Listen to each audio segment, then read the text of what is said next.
Sekarang ngobrol-ngobrol barengan Astra. Hey, ada orang yang luar biasa bersama saya. Ada Pak Paul Sugianto. Halo, halo, halo. Kerja itu kan pasti banyak banget draining, terutama kerjaan saya atau kerjaan kami ini banyak banget draining secara mentally kan. Ya, Karena betul. kita banyak berpikir, banyak memikirkan strategi bagaimana melakukan transformasi, bagaimana melakukan digital, memikirkan tentang teknologi baru, bagaimana implementasinya. Nah, untuk itu memang penting banget untuk ngebalance antara mentally sama physically. Nah, kalau saya memang prinsip saya secara kehidupan itu adalah do a new things every year. Yang memang saya sekarang suka lakukan untuk kegiatan saya, untuk sport, yang saya sering lakukan adalah memang agak aneh ya. Itu adalah akrobat dan Benar. Akrobat. Ya. Ini apa nih? Mohon maaf nih. Ini Ini bos Astra nih, akrobat gitu kan. Gimana?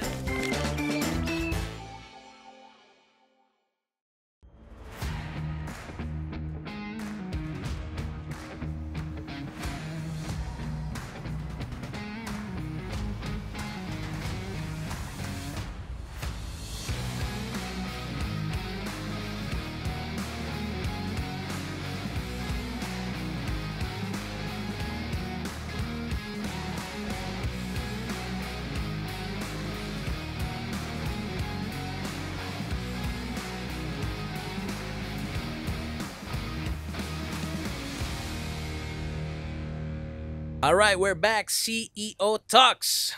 Saatnya kita ngobrol-ngobrol lagi barengan sama C-level dari perusahaan-perusahaan kondang di Indonesia. Nah, buat hari ini nge-rap dulu kali ya. Willy Winarko balik lagi dengan gaya. Sekarang ngobrol-ngobrol barengan Astra. Hey, ada orang yang luar biasa bersama saya. Ada Pak Paul Sugianto. Halo, halo, halo. Apa kabar Pak Paul? Keren banget. Waduh. Terima kasih banyak Pak. Jadi sebelum itu aku mau memperkenalkan juga untuk Pak Paul di sini adalah Chief of Group Digital Strategy dari Astra. Of course, di sini berarti ngomongin tentang digitalnya Astra gitu ya. Iya. Oke, nggak jauh-jauh. Kalau boleh cerita sedikit tentang pekerjaan atau mungkin handle apa aja sih Pak kalau ngomongin tentang digital di Astra? Nah, kita kan ngerti semua tentang apa yang dunia hadapi sekarang kan. Bagaimana perubahan digital itu begitu cepat kan. Nah, di samping itu kita bukan cuma ngomong tentang perubahan begitu cepat, tapi juga resiko-resiko sama ancaman yang terjadi akibat digital. Oke. Nah, sebagai grup digital strategy, kita tuh gimana kita mensupport digitalisasi di Astra. Nah, dan juga mempercepat transformasi digital across di Astra. Oke. Kan Astra cukup besar kan. Kita ada lebih dari 250 perusahaan, ada hampir dari 200.000 pegawai. Yeah. Nah, bagaimana kita bisa membantu transformasi digital di Astra secara keseluruhan. Oke. Nggak cuman digital aja, tapi tadi kan sempat main ke kantornya Pak Paul juga kan di atas kan. Enak banget buat healing, Pak. Itu kayak bisa ngelihat sampai jauh gitu ya. Ada gedung DPR, oh ada di situ gitu ya. Oh ada apa lagi gitu, kayak semuanya kelihatan gitu ya dari lantai berapa, 59 tadi itu ya. Kayak ya luar biasa banget tempatnya. Tapi kalau ngomongin tentang Pak Paul sendiri di Astra gitu ya, ngomongin digitalisasi. Ini kan pastinya marak ya bukan cuma di Astra tapi di perusahaan-perusahaan yang ada di Indonesia gitu kan. Nah, kalau Astra sendiri melihat digitalisasi itu seperti apa, Pak? Banyak perusahaan itu salah kaprah mengenai digitalisasi. Mm-mm. Mereka tuh mikir digitalisasi itu adalah mendigitalize semuanya.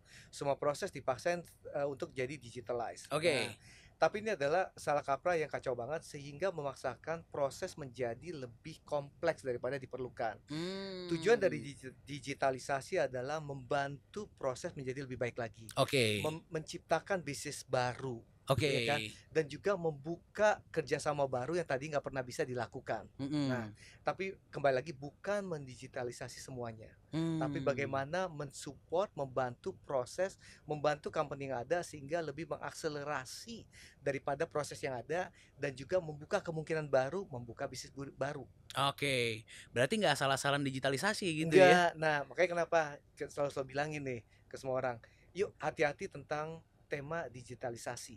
Oke. Digitalisasi itu sekali lagi bukan memaksakan mendigitalisasi semuanya. Oke. Tuh 3 SKS nih, lumayan kuliah kita dikit-dikit gitu kan. Tahu. Memang benar kadang-kadang ya itu tadi ya, berarti Astra tuh punya strateginya sendiri gitu kan ya Iya. pastinya untuk mengadopsi digitalisasi ini sendiri gitu. Nah, ini gimana cara mengimplementasikannya ke budaya apa ya budayanya Astra sendiri, budaya digital dalam perusahaan gitu. Nah, mungkin saya kembali lagi ke frameworknya digitalisasi Astra ya. Di Mm-mm. Astra tuh digitalisasi itu ada 3 bagian. Oke, 3 pilar. 3 pilar apa nih kalau boleh tahu? Nah, di Astra tuh ada 3 pilar kalau kita ngomong tentang digitalisasi ya. Mm-mm. Pertama adalah modernizing the core, Mhm. kedua new revenue stream, Mhm. ketiga adalah embracing digital economy. Oke. Nah, tiga-tiga itu apa sih? Nah, Mm-mm. modernizing the core ini simple. Kita punya banyak sistem atau banyak proses yang harus didigitalisasi untuk mempercepat productivity, Mhm. meningkatkan efisiensi Mhm. karena banyak proses itu masih terlalu manual dan lainnya. Itu adalah Oke. modernizing the core. Oke. Jadi gimana sih core yang ada itu dimodernize sehingga bisa embrace terhadap digitalisasi yang ada sekarang, Mm-mm. sehingga sesuai dengan ekonomi yang ada sekarang. Yeah, Kan sekarang ekonomi sekarang kan adalah ekonomi kolaborasi kan. Yeah. Di mana-mana pasti kita butuh interface. Mm-mm. Kita bisa nyambung ke sistem partner. Mm-mm. Nah, kalau core kita enggak kita modernize, kita nggak akan siap ke sana. Mm-mm. Nah, jadi kita harus menyiapkan supaya core kita itu siap terhadap digital yang baru ini. Maka Oke. kita dengan kata adalah modernizing the core. Oke. Nah, yang kedua adalah new revenue stream. Uh-uh. Nah, kita semua tahu nih, teman-teman semua juga tahu lah. Sekarang beli apapun sekarang udah pada beli dari e-commerce kan? Iya, betul. Gak lagi harus ke mall, Ya. gak harus lagi ke pasar. Nah, e-commerce ini kan channel baru, ya kan? Ada juga channel baru yang sekarang untuk order bukan cuma untuk beli barang, tapi juga untuk mendapat service.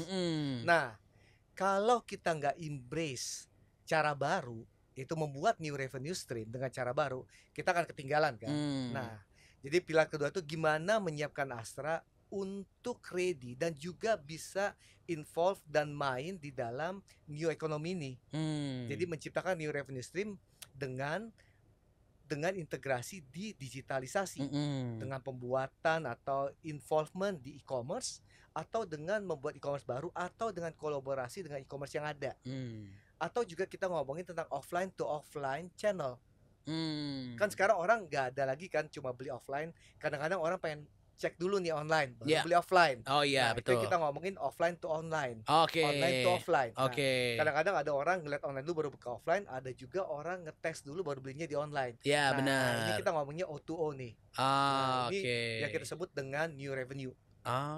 Nah, yang ketiga embracing. Jadi benar-benar menyiapkan diri untuk membuka diri tentang digital ekonomi. Oke. Nah, kalau ini adalah gini. Astra ini kan perusahaan dengan portfolio sangat besar. Ya. Kita tahu nih, bisnis unitnya Astra banyak. Ya. Pasti udah banyak yang tahu semua kan. Nah, kita juga harus menyiapkan Astra terhadap portfolio yang baru. Portfolio kita nggak pernah pikirkan sebelumnya.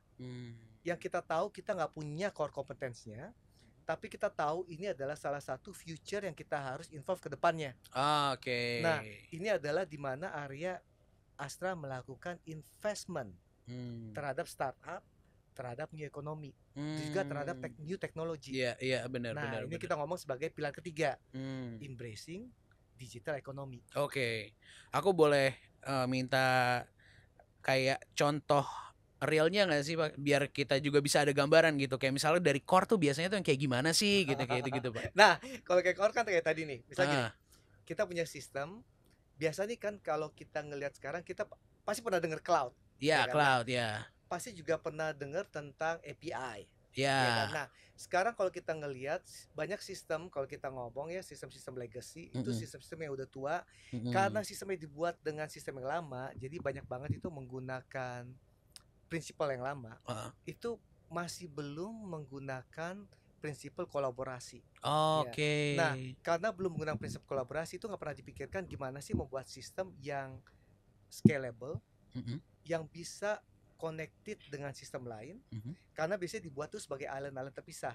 Jadi benar-benar silo kan. Oke. Jadi modernizing the core tuh menyiapkan sistem yang ada sekarang, jadi sistem yang ada sekarang ya, bukan sistem yang lama, untuk menjadi ready terhadap dunia digital kolaborasi dan menjadi juga lebih advance. Nah, contoh lagi nih.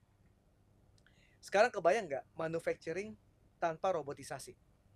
Wah, kayaknya sekarang lumayan ya, udah tangan orang lagi gitu yang megang mobilnya atau megang barangnya gitu ya tapi. Kenapa? Karena berapa hal kan? Yeah. Karena kita juga sebagai perusahaan kan dituntut untuk kompetitif. Yeah. Untuk lebih produktif. Nah, bagaimana caranya untuk menghasilkan, untuk memproduksi part-part atau produk-produk dengan spesifikasi yang sama, dengan kualitas yang sama, dengan jumlah segitu banyak, tanpa robotisasi, tanpa digital. Nah, itu adalah juga salah satu modernizing the core. Oh, itu core-nya tuh ya di situnya tuh. Produksinya gimana kita perbaiki. Oke.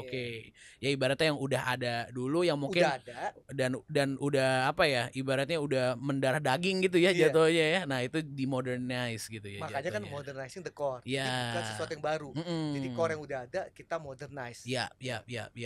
Kalau misalnya untuk yang kedua lainnya gitu kira-kira yang kedua kita ngomong tentang new revenue stream. Ya, new revenue gimana stream. Menciptakan penghasilan baru atau menciptakan bisnis unit baru. Ya. Nah, beberapa bisnis unit baru kan kita udah hasilkan nih sekarang nih. Pasti juga teman-teman pada pernah dengar tentang Mobi. Mobi itu adalah online platform untuk jual beli mobil bekas. Nah, kita juga ada Seva untuk adalah financing first untuk beli mobil baru. Kita juga ada Moxa, itu adalah financial central buat financial service-nya Astra. Nah, juga ada Astra Auto Service. Jadi untuk dapat manufacture, untuk dapat ini ya spare part, untuk mendapatkan maintenance, ada shop and drive, ada Astra Auto Service. Nah, juga banyak produk lain seperti Movic, itu adalah untuk rental mobil. Kita juga ada Track to Go, itu juga untuk rental mobil juga.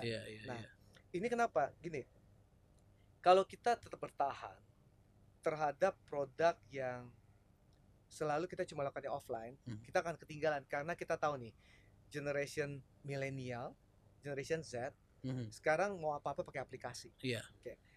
Dari teman-teman semua nih yang anak-anak generation Z, kalian pasti lebih prefer pakai chat daripada telepon. Ya, betul. Bener kan? Betul. Nah, ini yang kalau kita nggak embrace customer kita yang baru, nggak menyediakan platform untuk bisa berinteraksi mereka nggak akan beli dari kita. Benar. Kalau kita nggak embrace nih milenial Z generation, kita akan ketinggalan kan? Benar sih. Ya, benar. Salah satu core-nya Astra, salah satu apa ya namanya personal trait-nya Astra adalah reinventing Astra. Ya kan? Astra tuh selalu menciptakan atau merinvent dirinya lagi kan. Jadi Astra begitu banyak bisnisnya karena itu Astra selalu meningkatkan portfolionya, menambah portfolio baru. Itu adalah reinventing Astra. Nah, yang ketiga, embracing digital economy. Nah, embracing itu gimana? Tadi bilangin Astra nih, core kompetensinya pasti tahu dong, manufacturing, distribution, tambang, ada juga agriculture, ada juga financing, ada juga logistik, ya kan? Ada juga infrastructure, ada juga teknologi. Kita tahu adalah banyak ekonomi yang baru, banyak digital ekonomi yang baru. Kita tahu juga beberapa dari itu bukan core kompetensi kita. Core kompetensi kita itu tadi kita udah sebutkan, saya udah sebutkan kan. Nah, yang bukan core kompetensi kita tapi kita percaya dan kita tahu ini akan menjadi future atau masa depan. Kita akan embrace dengan cara kita invest. Atau kita acquiring perusahaan tersebut. Nah, ini yang kita katakan dengan embracing digital economy.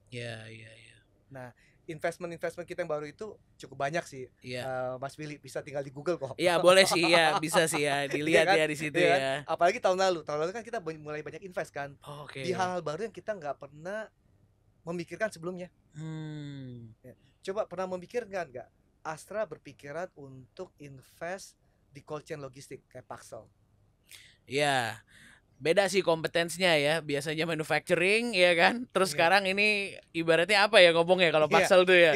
Atau tahun lalu kita juga mulai invest di rumah sakit dan juga bahkan kan kita juga ada investment di Halodoc kan. Dan yang paling baru juga kita juga mulai invest kan di digital bank. Bahkan sampai digital bank ada nah, juga. Itu ada yang kita sebutkan dengan embracing digital economy. I see. Kita tahu ini bukan core competence kita, tapi kita tahu ini adalah future kita. Nice. Dan itu memang ya kalau ngomongin tentang future nggak jauh-jauh dari apa ya, Gen Z, millennials yang memang udah pasti digital banget.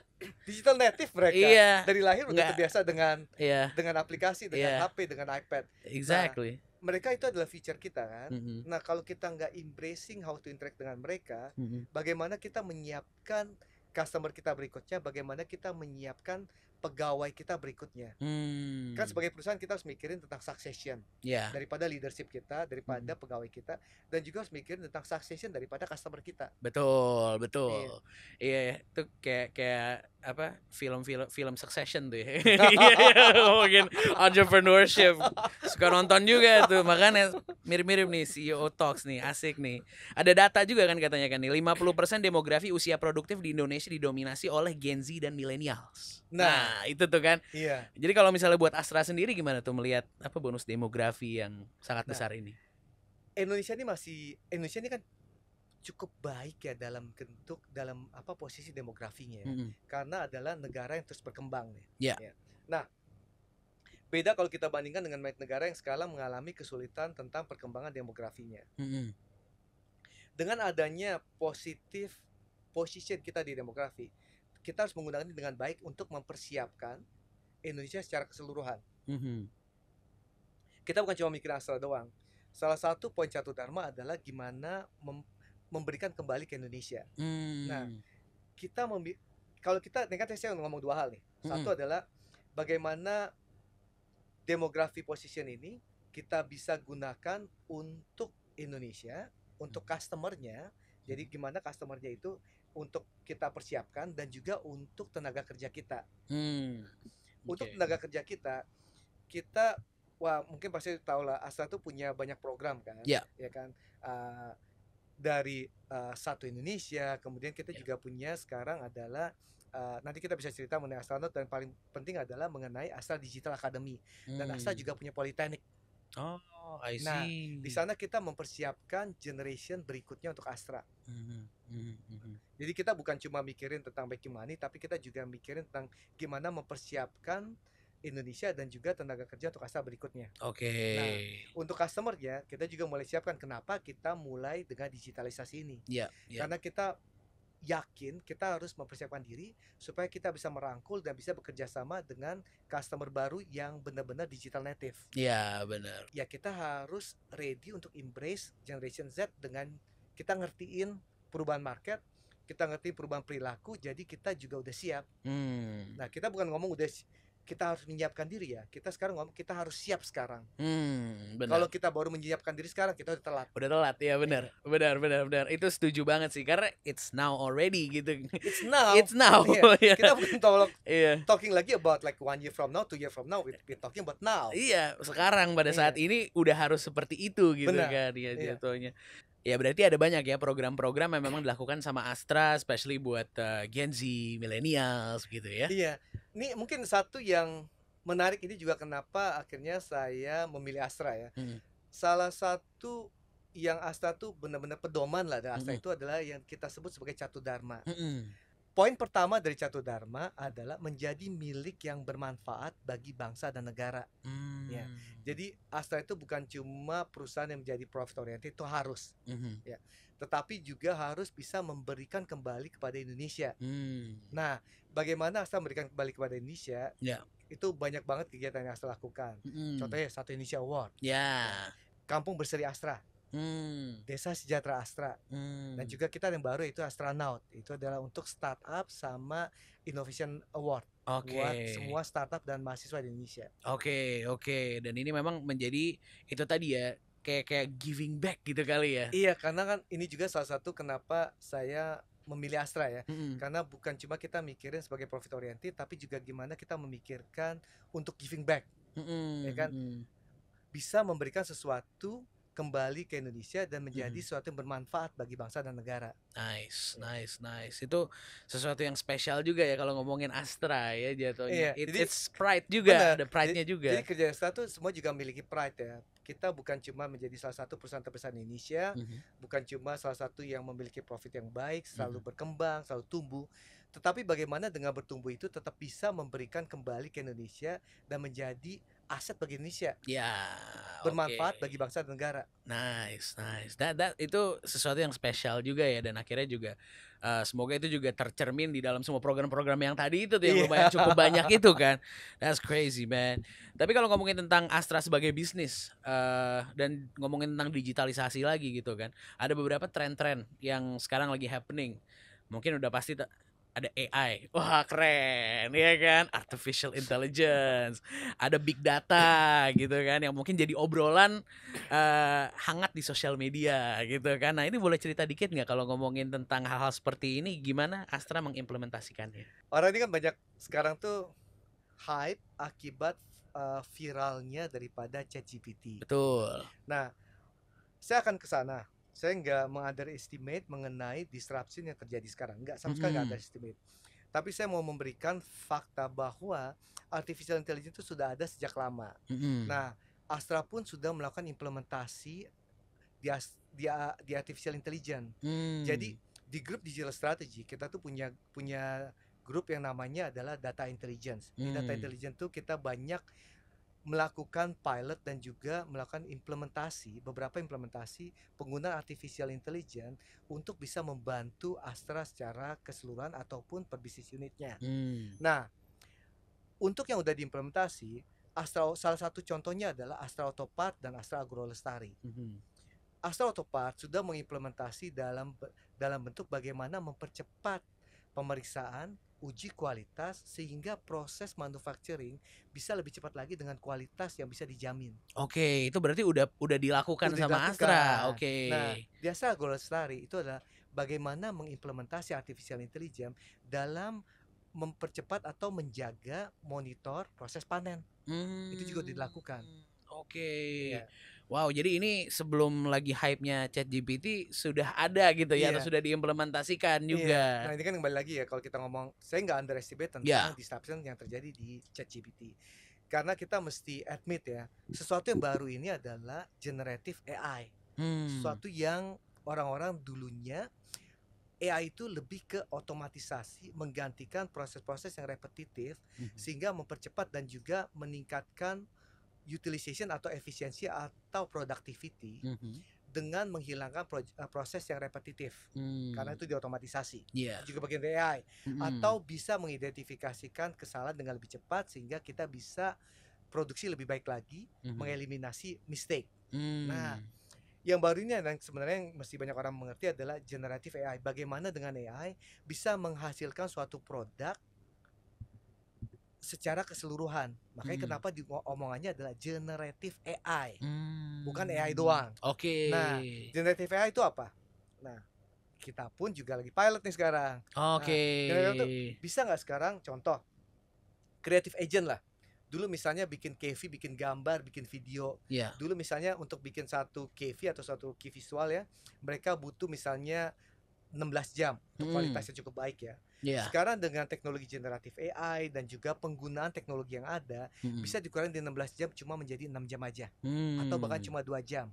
Atau contoh lagi, dulu pernah nggak kita kepikir kalau kita mau bikin syuting video ya, wah, kita mau bikin keren banget, kita ke gurun pasir, pakai drone gitu kan. Nah, kebayang nggak sekarang tuh udah ada AI yang dengan gambar 2D bisa bikin videonya itu kayak dari drone. Nah, ini adalah generative AI, bagaimana bisa menghasilkan suatu produk lewat AI.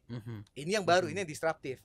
Nah, bagaimana generative AI ini bisa kita implementasikan dalam kehidupan corporate sehingga meningkatkan productivity dan juga daya saing lebih baik lagi. Kenapa? Dengan cara ini berarti apa? Kita menghemat waktu.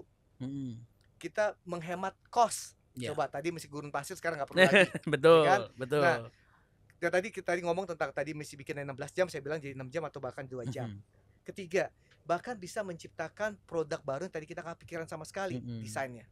Nah, bagaimana mengimplementasi 3 hal tadi, generative AI, ke dalam proses corporate, baik di manufacturing ataupun dalam produk service kita. Iya itu sih. Jadi bikin proses bisnisnya jadi lebih efektif kali ya jatuhnya. Bukan cuma lebih efektif lagi, tapi juga membuka inovasi yang kita nggak pernah pikirkan sebelumnya. Ya, nice. Contoh yang tadi saya ngomong tentang yang drone tadi lah ya. Contoh pikir lagi. Kebayang nggak sekarang untuk orang-orang yang nggak punya drone, sekarang bisa menciptakan video seperti dari drone. Iya. Hmm. Kebayang nggak cost-nya itu hemat berapa? Lumayan. Iya betul. Iya kan? Nggak harus mikirin izin. Nggak usah mikirin No fly izin, zone gitu no kan. fly zone gitu Iya, kan. iya. Nah, juga berikutnya tadi kita ngomong kan, kita bisa mensimulasikan, bahkan kita sekarang bisa bikin video game tanpa harus programming detail-detailnya lagi. Karena kita bisa generated itu dari AI. Oke. Di situ itu tuh yang bedanya atau Itu mungkin bedanya, lagi viralnya tuh. ini generative AI. Iya. Jadi bukan artificial intelligence-nya, tapi bagaimana generative AI bisa merubah kerja kita ke depannya. Nah, untuk teman-teman semua, ini juga pesan buat teman-teman semua ya. Dengan perubahan ini, karena ini generative AI ya, akan banyak pekerjaan yang digantikan. Oleh karena itu, semua harus siap untuk upskilling atau reskilling, meningkatkan kemampuannya, skillnya, sehingga bisa beradaptasi untuk tetap kompetitif di dunia yang baru ini. Ya benar. Nah, pada akhirnya bakal hilang juga banyak pekerjaan, tapi bakal banyak yang muncul ya jatuhnya. Banyak yang muncul. Ya. Tapi nggak cuman adaptasi, biasanya tuh kita beradaptasi nanti lupa apa ya, lupa core kita sendiri, lupa apa ya, lupa jati diri kita sendiri. Benar. Iya kan? Nah, ini sebenarnya menarik nih. Ini yang saya lagi pelajarin, bagaimana generative AI tetap bisa memiliki unsur daripada kepribadian orangnya. Jangan sampai orang gini. Contoh, kalau Mas Willy sama saya sama-sama ngerjain generative AI dengan kata-kata yang sama, kasih input yang sama, hasilnya kan sama kan? Nah, sekarang menarik adalah bagaimana Mas Willy dengan keunikan Mas Willy, saya dengan keunikan saya bisa introduce keunikan saya itu ke dalam generative AI yang saya hasilkan. Ini akan merubah semua, karena kalau enggak nanti semua orang akan menghasilkan hasil yang sama. Tapi bagaimana keunikan kita itu bisa merubah atau bisa menambah value dari produk yang dihasilkan oleh teknologi. Nice. Ya, itu semua ya yang membuat itu beda ya mungkin keunikan kita sendiri, iya kan? value yang kita pegang gitu nah, kan. Makanya yuk berpikiran mengenai itu, bagaimana bisa keunikan kita sendiri itu jangan dihilangkan.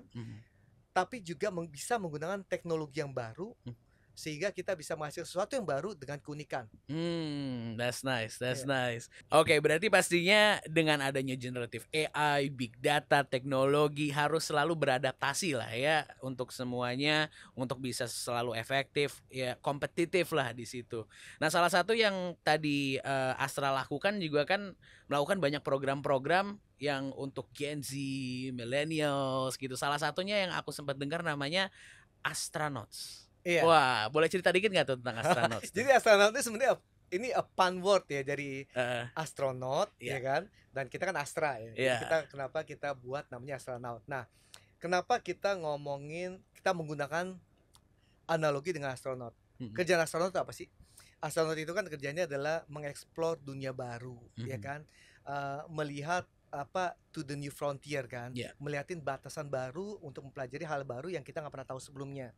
Nah, kalau tadi kita berbicara tentang embracing digital economy. Nah, embracing digital economy kan kita bermula adalah apa sih yang akan menjadi masa depan yang kita belum punya kemampuan. Nah, di Astronaut ini adalah event Innovation Award, jadi event kompetisi inovasi untuk semua startup dan juga mahasiswa. Karena gini, gak mungkin kan 270 juta penduduk Indonesia, hampir 200.000 pegawai Astra bisa menghasilkan semua ide yang ada di kepala 270 juta orang Indonesia. Mungkin. Nah, Astronaut ini adalah bagaimana kita bisa collaborate, menggapai, meraih atau merangkul penduduk Indonesia dari komunitas startup dan mahasiswa untuk menghasilkan ide-ide baru, untuk mereka berkompetisi, menghasilkan produk baru yang kita nggak pernah pikirkan sebelumnya. Nah, ini menarik karena kita percaya. Kan tadi saya juga ngomong dari awal ya, the future is collaborative, kolaborasi, masih kerjasama. Gak bisa kita dengan sendiri itu menghasilkan semuanya. Dengan adanya Astronaut, kita tuh perlu berusaha menggapai atau merangkul daripada ide-ide yang ada di mahasiswa dan juga startup. Oke. Nah, itu menarik. Jadi jangan sampai kita berpikiran kita semua bisa sendiri. Yuk kita kerjasama dengan startup, kita kerjasama dengan mahasiswa, kita bantu mahasiswa menjadi lebih inovatif, supaya juga untuk kembali lagi tadi ke Catu Dharma tadi, yaitu adalah untuk membantu kembali memberikan kembali ke Indonesia, karena kita juga membantu supaya startup community di Indonesia juga berkembang. Kita juga membantu inovasi di bidang mahasiswa juga berkembang. Oke, kalau kita ngomongin tentang Astronauts gitu ya, boleh tahu nggak sih waktunya kapan nih? Nah, Astronaut 2023 ini tanggal 7 dan 8 Juni 2023. Oke. Nah, itu bakal ada apa aja tuh di sini? Nah, tanggal 7 kita ada namanya Demo Day. Di Demo Day ini semua finalis akan mempresentasikan dan juga akan dijudge tentang produk mereka. Nah, sampai hari ini kita sudah memiliki lebih dari 2.200 tim yang apply terhadap Astronaut event ini. Nice. Dan banyak dari Indonesia Timur. Ya. Nah, di tanggal 8 kita ada yang namanya Astronaut Conference Day. Nah, itu pembicara lebih dari 20 pembicara dari bidang teknologi, dari startup terkenal Indonesia akan ikut terlibat. Bisa name lah, kalau kita ngomong teknologi besar apa aja sih, mereka akan ada di sana. Oke. Mau dari Google, Microsoft, mereka akan ada di sana semua. Pasti ada di situ ya, definitely man. Astronauts Conference. Nah, yang mau daftar Astronaut Conference, karena dia bilang ini adalah acara online dan offline.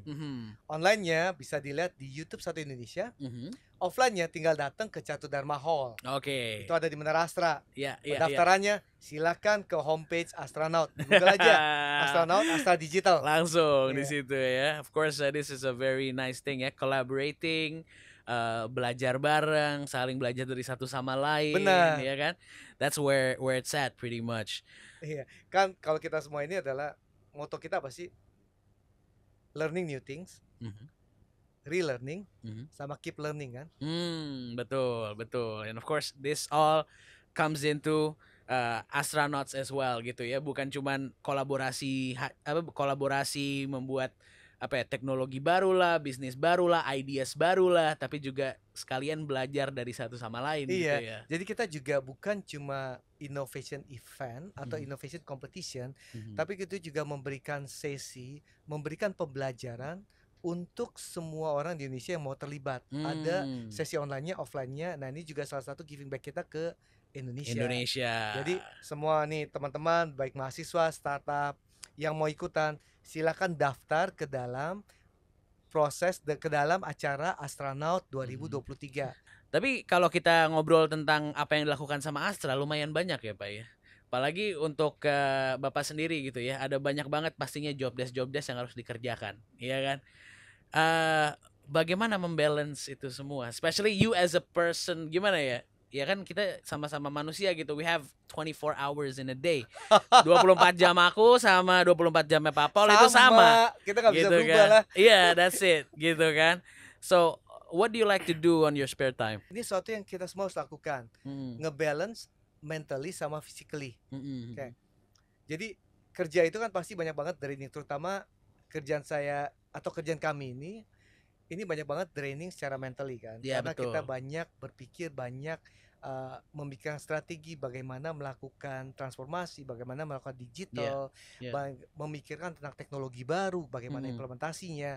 Nah, untuk itu memang penting banget untuk ngebalance antara mentally sama physically. Nah, kalau saya memang prinsip saya secara kehidupan itu adalah do a new things every year. Do new things every year. Oke. Yeah. Nah, kalau yang memang saya sekarang suka lakukan untuk kegiatan saya, untuk sport, yang saya sering lakukan adalah memang agak aneh ya. Itu adalah akrobat dan benar. Akrobat. Ini apa nih? Mohon maaf nih. Ini bos Astra nih, akrobat gitu kan. Gimana nih? Coba dipikirin ya. Saya baru mulai akrobat tuh baru setahunan loh. Iya. Di usia saya gitu. Nah, mikir gini, kenapa nggak melakukan sesuatu yang baru? Tentu aja juga mikirnya nggak gila juga ya main salto-salto aja, enggak dong. Saya butuh trainer kan. Nah, kebetulan banget waktu itu saya ketemu teman yang akhirnya yaitu Hadi yang akhirnya memperkenalkan saya ke Chandra. Nah, Chandra, mereka berdua ini ternyata tadinya adalah atlet gimnastiknya Indonesia. Oh, I see. Iya, mereka yang ikut kompetisi sampai SEA Games dan lain-lain. Nah, saya tinggal bilangnya, ya udah saya pengen melakukan sesuatu yang baru tahun ini, ya udah saya pengen belajar akrobat. Nah, Wow. jadi saya belajar tentang salto, belajar pakai ring, pakai Wow, that's ya, crazy. pakai bar kayak gitu Iya, kan. iya, iya. Nah, itu mulai belajar ya kita mulai belajar itu. Ya tentu aja nggak gampang ya, awalnya pasti jatuh-jatuh. Saya Iya, bukan ngomong jatuh cuma puluhan kali, saya ngomong iya. saya jatuh tuh ada kali ribuan kali gitu kan. Nah, tapi tentu aja kan kita harus mikir dengan trainer yang baik karena Heeh. trainer yang bener kan. Nah, trainernya bekas atlet, sebenarnya mereka tahu Iya, kan. iya, iya. Jatuh keseleo ya pasti pernah lah, nggak Oke, pernah oke, enggak kan. iya, Tapi kan at the end always stand up again, ya kan. iya. Kalau udah sembuh ya latihan lagi. Oke, Ya, nah oke. ya itu salah satu yang saya pelajari adalah saya ngerti banget ya. Ini saya pelajari banget dengan lewat mereka ya. Hah. Gimana capeknya sebagai atlet. Oh, Gila, oke. harus berapa jam sehari training ya. Mhm, Cuma untuk bisa melakukan perfect salto, mhm. melakukan Iya, perfect backflip, iya, terus iya. terus melakukan ring gitu kan. Mhm. Wah, itu gila banget sih. Nah, kalau saya bandingin dengan mereka ya, disiplin saya masih jauh banget Oke. ya. Nah, Iya. tapi setidaknya saya mau melakukannya, saya mau belajar. Hmm, hmm. Nah, itu yang saya lakukan. Memang agak aneh gitu Iya, kan. iya, Ya iya, saya iya. pikir, yuk melakukan sesuatu yang nggak harus ikutin mainstream. Oke. Ya, jangan semua orang melakukan ini kita ikutin semua. Yuk Iya. kita cari our own passion dengan melakukan sesuatu yang berbeda. Oke. Nah, Mas Willy melakukan rap, gak semua orang melakukan rap kan? Betul, Nah, betul. agak aneh nggak kalau semua orang tahu-tahu ikutnya nge-rap, kan jadi Iya, nggak unik lagi kan? iya, Atau betul. semua orang ngedangdut, kan nggak Iya, unik lagi kan? iya Nah, benar. itu sih pemikiran cara thinking proses saya gitu. Oke, Nah, oke. itu juga kenapa saya melakukan sport kedua saya melakukan jujutsu kan. Oh, jujutsu juga Iya, ada. Oke. karena dulu kan saya 10 tahun di capoeira, terus saya pikir Oh, saya pengen sesuatu yang close combat. oke. Jadi saya melakukan jujutsu. Oh, Nah, jadi memang antusias juga ya terhadap sport, terhadap sangat olahraga antusias. ya Iya, sangat jatuhnya. antusias. Nah, itu shout to my trainer ya. Ratno, Iya, iya, Chandra iya. gitu kan, Adi gitu kan. Itu trainer saya Definitely. tuh gitu kan.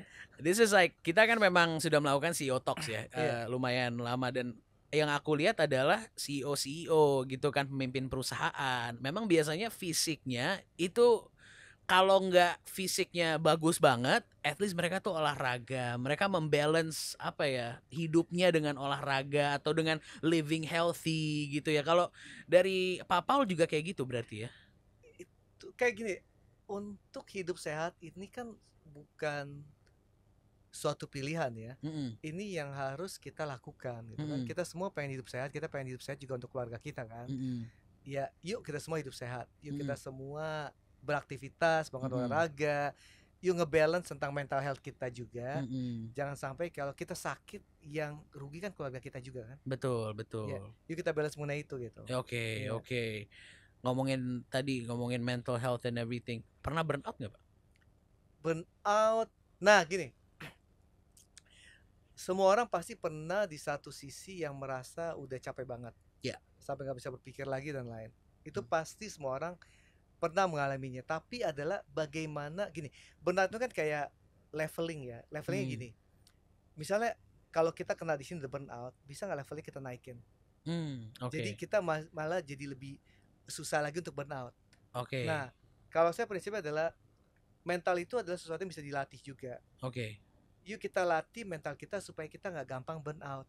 oke. Nah, jadi kita udah biasa menghadapi masalah, ngelihat masalah itu lebih kayak suatu challenge untuk di problem solving Hmm, daripada kita cuma mikirin masalah dan akhirnya stres. hmm, Nah, ini juga harus pikirkan training itu bukan cuma untuk physically, tapi juga gimana mentraining mentally kita supaya range kita makin jauh, nggak gampang burnout, nggak gampang stres. mm. Kalau ngeliat problem ya udah hadapi aja gitu. Oh, ini problemnya kayak gini. Berarti kita harus mikirnya gini. Kan jadi akhirnya ke jam terbang juga kan. Hmm, Melihat problem jadi lebih mikirin gimana problem solvingnya hmm, daripada stres. hmm, Nah, oke, jadi training itu bukan cuma physically tapi juga mentally. oke. Yeah, those two have to be balanced Has lah to be ya. balanced. Makanya kenapa Hmm. kan saya ngerti untuk healing juga perlu. Hmm, Ya. Nah, kalau saya kan memang tiap 2-3 minggu, hmm, ya karena kemarin masih ada puasa dan lebaran, jadi kan saya nggak bisa. Biasanya saya pasti tiap 2-3 minggu itu jalan-jalan ke gunung, ke nyari air Oh terjun, gitu ke ya? bukit gitu. Pasti jalan gitu. Iya, Oke. pasti jalan. Ada healingnya juga Ada healing nih. juga. Trekking Oke, gitu kan, iya, trekking. iya. Murah meriah kok. Itu kan hampir nggak ada biaya. Iya, iya, Yang iya. paling biaya itu adalah yuk rame-rame pakai mobil, Iya. rame-rame jalan. Yang penting mau jalan.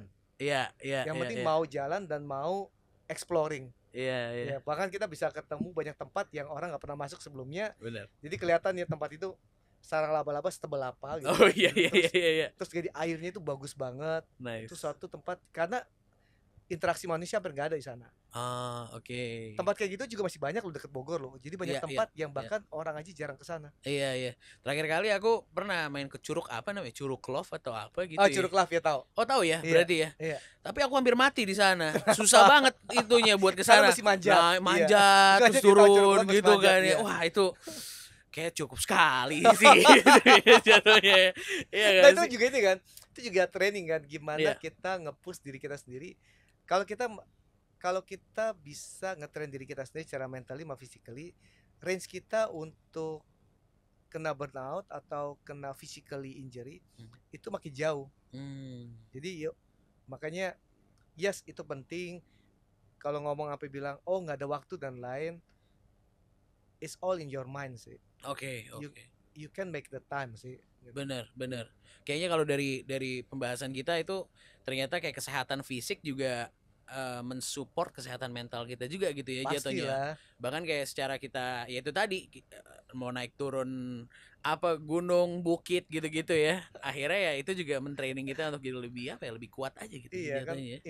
intinya semua ini adalah kehidupan itu juga adalah training kita kan. Jadi kehidupan kita itu adalah journey kita, gimana kita bisa nge-push kita lebih jauh lagi dari yang kita pikirkan.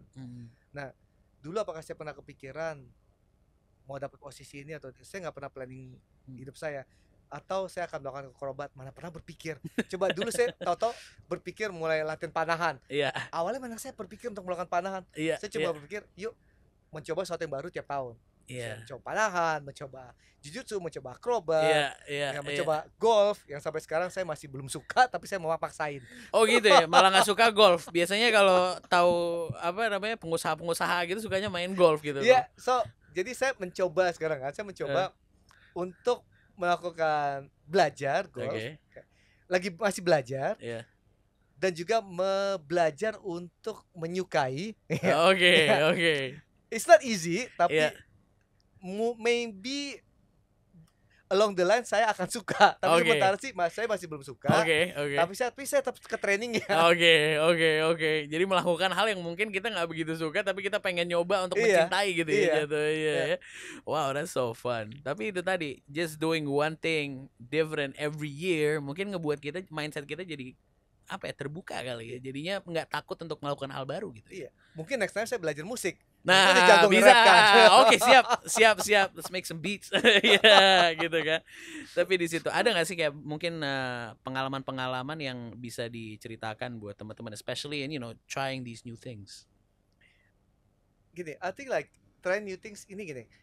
Saya mikirnya otak itu kan sebagai kumpulan daripada wire ya. Kabel-kabel banyak lah di otak. Nah, ketika kita melakukan sesuatu yang baru yang kita nggak pernah melakukan sebelumnya, otak itu akan berusaha bikin koneksi baru. Jadi mengaktifkan tempat yang kita nggak pernah gunakan sebelumnya, dan juga mengaktifkan otot yang kita nggak pernah gunakan sebelumnya. Nah, itu kan jadi reinventing yourself kan. Yeah. Kayak tadi kita ngomong astral reinventing themselves. Yeah. Selalu reinventing lagi kan.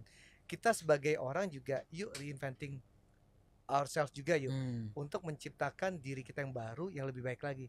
Contoh Mas Willy, tadi banyak nge-rap, sekarang banyak menjadi MC, banyak menjadi moderator. Itu kan juga reinventing kan. Betul. Dari tadi nyanyi nge-rap, toto jadi MC ngomong sama Betul. tech people, dan kan suatu reinventing themselves. Betul. Nah, kalau kita coba konstan, kehidupan kita itu kan gak menarik dan juga perkembangan kita gak menarik. Tapi yang penting adalah bagaimana kita reinventing ourselves. Nah, saya melakukan reinventing myself itu bukan cuma dalam pekerjaan, tapi juga dengan melakukan hal yang baru. Dan kedua adalah yuk gunakan uniqueness kamu untuk maju terus. Itu dia. Ya dengan itu tadi, dari olahraganya, dari apa yang dilakukan di waktu luang gitu ya, mungkin itu juga nanti akan bocor juga tuh ke dalam pekerjaan ya, dalam cara berpikir. Karena gitu kan, kali ya. Tiap kali kita melakukan sesuatu kan kita rewire the brain yang kita nggak pernah gunakan kan. Iya benar. Nah, tahu-tahu kita mulai menggunakan otak yang kita jarang gunakan dan juga otak yang kita jarang gunakan, itu juga akan berimpact cara kita berpikir di tempat kerja. Dan itu mungkin ya apa ya, ibaratnya dengan itu pun jadinya kita bukan cuma efektif dia, tapi juga jadi lebih kreatif, jadi nggak takut gitu ya. Kembali tadi Mas Willy, menciptakan uniqueness diri sendiri. Ya, yes, kan? that's it. Iya, benar kan? Kalau kita menggunakan otak yang kebanyakan orang nggak pakai, atau menggunakan otot yang kebanyakan orang nggak pakai, kan itu ada keunikan kita kan. Nah, so you find your uniqueness. Contoh lah Mas Willy. Contoh, keunikan ini sesuatu yang benar-benar orang tuh harus pahami untuk menciptakan spike-nya sendiri, menciptakan uniqueness sendiri. Nah, saya tanya ke Mas Willy lah, ke teman-teman semua pasti merasakan bedanya dimoderator atau difasilitator oleh Mas Willy yang backgroundnya dari rapping dengan moderator yang backgroundnya benar-benar dari moderating sendiri. Oh iya, betul. Iya kan? Betul. Nah, ini yang uniqueness semua orang harus hasilkan sendiri atau ciptakan sendiri. Jadi jangan pakai generative AI ya, tapi ciptakan sendiri untuk menjadikan pribadi yang berbeda menjadi pribadi yang menarik, yang berbeda dengan orang lain. Kalau semua sama, dunia membosankan kan. Contoh, kalau semua cewek mukanya sama, secantik apapun jadi sama kan. Boring kan. Seragam jadinya. Seragam kan. Iya, benar. Jadi nggak dirasakan lagi cantik kan. Kita ngomong gitu ya. Juga pria gitu kan, semua sama kan. Nah, yuk kita oke tentang uniqueness kita sendiri, bahkan kita menggunakan uniqueness kita sendiri untuk menjadi pembedaan dalam kehidupan kita. That's nice, man. That's nice. Again, at the end of the day kita semua beda. Ada yang beda sedikit, there's a little bit some different in everybody. In our experiences. Jadi juga dari situ juga makanya itu malah menjadi apa ya, unique selling point kita juga. Iya, kayak tadi kan. Jangan sampai kita semua pakai generative AI gitu, tapi nggak menggunakan keunikan kita untuk injek ke sana supaya menjadi beda. Kalau semua pakai yang sama kan hasilnya sama. Orang pakai tool yang sama. Betul. Mungkin ada pesan penutup nggak ya buat teman-teman yang sedang menonton kita untuk hari ini, especially ngomongin tentang digitalisasi dengan bisnis proses yang sekarang mungkin makin lama makin apa ya, udah bingung juga nih aku karena udah there's so many things that's happening at once gitu kan, banyak banget yang berubah, banyak yang harus adaptasi, ada teknologi baru gitu kan. Ada nggak nih pesan-pesan buat teman-teman? Mungkin saya cerita dikit nih, selalu contoh atau analogi yang selalu saya gunakan ya. Apa sih itu transformasi itu? Nah, contoh, kita pikirin gini lah. Kalau kita memimpin sebuah perahu lah. Beda kalau perahunya kecil atau perahunya besar kan. Kalau perusahaan kecil, perahunya kecil, kalau perusahaan besar, perahunya makin besar. Nah, kalau kita melakukan transformasi, misalnya tadi perahunya ke arah lurus ke depan, tapi sekarang sebagai transformasi kita nggak boleh ke lurus ke depan, kita harus belok ke kanan. Karena kita punya arah baru, kita punya perubahan yang kita mau lakukan, yaitu ada ke arah ke kanan. Nah, kalau perahunya kecil itu gampang banget dibelokin dengan cepat.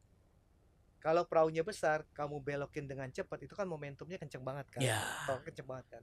Kalau kita belokin terlalu kenceng, itu bakal banyak orang yang kelempar. Oleng dan banyak orang yang akan kelempar. Nah, transformasi itu adalah suatu art, adalah suatu seni. Bagaimana kita bisa memimpin suatu perusahaan, suatu perahu yang besar, kita bisa belokin. Kalau dengan analogi tadi, kalau kita belokin terlalu cepat, banyak orang akan kelempar. Tapi kalau kita nggak belokin, kita malah jadi nggak melakukan transformasi. Nah, gimana ngebalance-nya? Gimana kita bisa ngebelokinnya dengan elegan supaya kita bisa mencapai targetnya, tapi juga tidak membuat banyak orang kelempar. Nah, itu adalah transformasi. Nah, itu saya tutup dengan itu. Jadi yuk kita lihat bahwa digitalisasi, transformation itu bukan berarti kita mendigitalize semuanya, tapi kita ngelihat apa yang kita butuhkan supaya membuat perahu yang tadi bisa berbelok ke arah yang kita mau. Itu sih, that's perfect. That's a good way to close it. Terima kasih banyak Pak Paul pastinya sudah ngobrol-ngobrol sama kita, sama teman-teman Opal Gang di luar sana. Ini bukan 3 SKS lagi, ini udah 12 SKS nih kayaknya. Sebanyak skripsi nih yang udah kita belajarin hari ini kan ya. Jadi pastinya Opal Gang, tungguin lagi CEO Talk kita berikutnya. Jangan lupa buat subscribe di YouTube channelnya Opal di opal_id, dan juga jangan lupa buat subscribe dan follow kita di semua social media, di Instagram, TikTok, dan semua platform. In the meantime, nama saya Willy Winarko. Dan terima kasih banyak Pak Paul, terima kasih banyak. Thank you. Yes.